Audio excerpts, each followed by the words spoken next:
আজি বনাম কচুৰ তৰকাৰী। কচু বনাবলৈ প্ৰথমে লৈছোঁ মেইন ইনগ্ৰেডিয়েণ্ট কচু। এয়া মধুফুলে লৈছোঁ অলপ, এয়া মান ধনিয়া বা বঙালী ধনিয়া যি কয় আৰু। এয়া অলপমান মচুৰ দাইল লৈছোঁ আৰু এয়া লৈছোঁ কণ বিলাহী। তাৰপিছত এয়া কেইটামান মচন্দৰী পাত।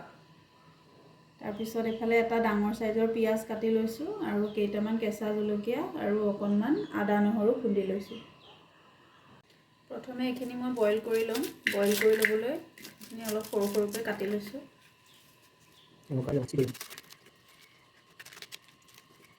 তাৰপিছত মচন্দৰীখিনি দি দিছোঁ, মধুফুলেংখিনি এইখিনি এতিয়া গোটেইখিনি একেলগে বইল কৰি ল'ম।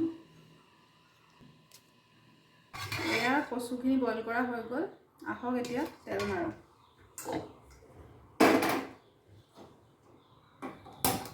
প্ৰথমে তেলত দুটা শুকান জলকীয়া ভাঙি দিছোঁ, তাৰপিছত অকণমান পাঁচফোৰণ দিছোঁ, পিঁয়াজ দিছোঁ,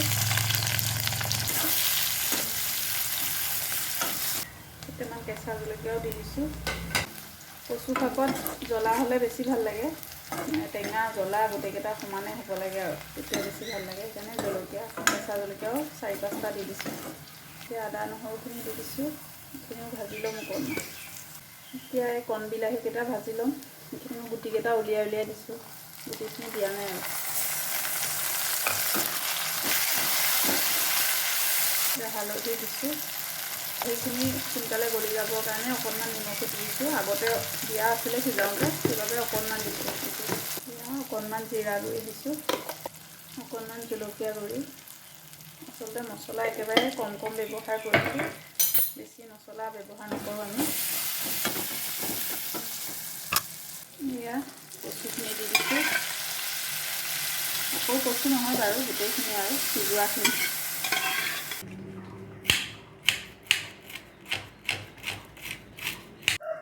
এইটো বাৰু কি বস্তু চিনি পাইছেনে?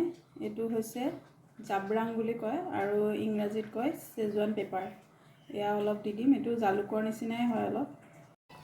এতিয়া মান ধনিয়াখিনি দি দিছোঁ ইয়াত, আৰু এয়া জাব্ৰাং কেইটা খুন্দি লৈ এইখিনিও দি দিছোঁ একেবাৰে শেষত। কচুৰ তৰকাৰীখন কাৰ কাৰ প্ৰিয় জনাবচোন। আজিৰ বিশেষ তৰকাৰীখন হৈ গ'ল, এতিয়া খাই লওঁ। আৰু ভিডিঅ'টো শেষলৈকে চোৱাৰ বাবে বহুত বহুত ধন্যবাদ। যদি ভিডিঅ'টি চাই ভাল লাগে আমাৰ চেনেলটো ছাবস্ক্ৰাইব কৰি দিব যদি ইউটিউবত চাই আছে, আৰু যদি ফেচবুকত চাই আছে আমাৰ পেজটো ফ'ল' কৰি দিব, আৰু ভিডিঅ'টি লাইক শ্বেয়াৰ কমেণ্ট কৰিবলৈ নাপাহৰিব। ধন্যবাদ।